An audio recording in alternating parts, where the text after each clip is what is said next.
ہر طرف ظلم ہی ظلم ہے میر، کیونکہ مظلوم کے ساتھی کم اور ظالم کے مددگار بہت ہیں۔ آج کل مفتی صاحب لوگوں کو خلافت کے بارے میں کچھ سمجھا رہے ہیں یا الجھا رہے ہیں، ان کو خلافت کی طرف لے کے آ رہے ہیں یا خلافت سے لوگوں کو دور کر رہے ہیں۔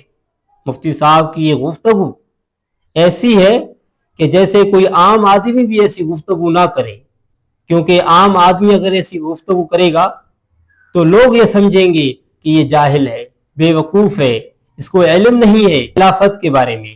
کیونکہ اگر مفتی ایسی باتیں کرے، جو دین کو سمجھنے والا ایسی بات کرے، جو شریعت کو سمجھنے والا اگر ایسی بات کرے، تو پھر لوگ الجھن میں پڑ جاتے ہیں، کیونکہ وہ کہتے ہیں کہ یہ بھی تو مفتی صاحب ہے، یہ بھی دین کو سمجھتا ہے، یہ شریعت کو سمجھتا ہے، کیا اس کو خلافت سمجھ میں نہیں آئی؟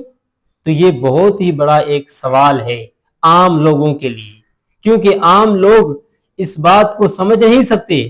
تو آئیے آپ ذرا سنیے خود مفتی صاحب کی زبانی کہ مفتی صاحب خلافت کے بارے میں کیا فرما رہے ہیں۔ اللہ کا واسطہ خلافت کو چھوڑ دو۔ جن لوگوں نے بھی خلافت کا نعرہ لگایا ہے نا، انہوں نے اپنے ملک کی واٹ لگائی ہے۔ شریعت ہمیں کہتی ہے گراؤنڈ ریئلٹی کو سامنے رکھ کے فیصلے کرو کہ کس ٹائم پہ کیا کرنا ہے۔ اس کے نام پہ نا بہت سے لوگ نوجوانوں کو غلط استعمال کر رہے ہیں اور بند گلی میں لے جا کے بند کر دیتے ہیں، آگے پتہ ہی نہیں ہوتا خلیفہ گیا کہاں، وہ جو آیا تھا میں لے کے چلا تھا۔ پاکستان میں تو بہت ہی منجن بک رہا ہے یونیورسٹیوں میں کہ خلافت قائم، خلافت قائم، کوئی پیکج نہیں ہے ان لوگوں کے پاس۔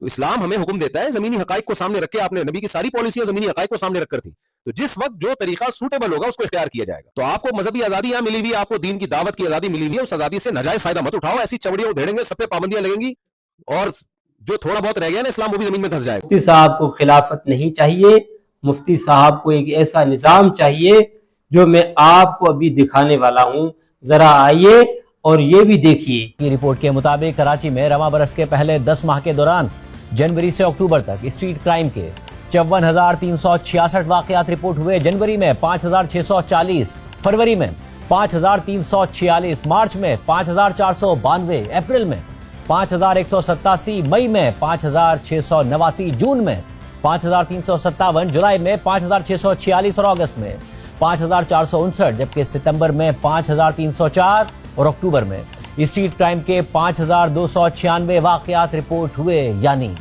اس سال کوئی ایک مہینہ ایسا نہیں گزرا جس میں اسٹریٹ کرائم کی تعداد 5,000 سے کم رہی ہو۔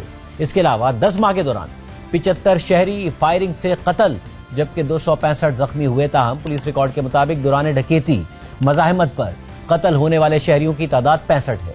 رواں سال اب تک شہریوں سے 1,804 گاڑیاں جبکہ 38,248 موٹر سائیکلیں چھین لی گئی یا چوری ہو گئی۔ اس دوران شہریوں سے 14,314 موبائل فونز چھین لیے گئے۔ رواں برس روزانہ اوسطاً 47 موبائل فون چھینے گئے، تقریباً 6 گاڑیاں چوری ہوئیں اور روزانہ اوسطاً 126 کے قریب موٹر سائیکلیں چھینی گئی یا چوری ہو گئی۔ گزشتہ سال اکتوبر تک کراچی میں اسٹریٹ کرائم کے 60,947 واقعات رپورٹ ہوئے تھے۔ ڈکیتی مزاحمت پر 90 افراد قتل اور 363 زخمی ہوئے تھے۔ شہریوں سے 16,550 موبائل فون چھینے گئے تھے، جبکہ 1,706 گاڑیاں اور 42,691 موٹر سائیکلیں چھینی اور چوری کی گئی تھی کراچی میں۔ اور کراچی کے شہریوں کو سڑک پر نکلنے سے پہلے، اپنے گھر سے باہر آنے سے پہلے یہ ڈر نہیں ہوگا کہ ان کا موبائل چھین لیا جائے گا، مزاحمت پر ان پر گولی چلا دی جائے گی، ان کی گاڑی چھین لی جائے گی، ان کی موٹر سائیکل چھین۔ ان دو نظام میں اب مفتی صاحب کو پتہ نہیں کون سا نظام پسند ہے۔ یہ نظام جو میں نے ابھی آپ لوگوں کو دکھایا، یا وہ نظام جو مفتی صاحب نے خود اپنی زبانی بتایا کہ یہ خلافت خلافت خلافت لگا کے رکھا ہے لوگوں نے، تو خلافت کیسے آئے گی؟ تو یہ صاحب آپ خلافت کے بارے میں تو لوگوں کو بہت سمجھاتے ہیں، بتاتے ہیں کہ لوگ خلافت کی بات کرتے ہیں، لوگ اس طرح کی باتیں کرتے ہیں، اور لوگوں کو پتہ نہیں ہے کہ خلافت کوئی معمولی چیز نہیں ہے۔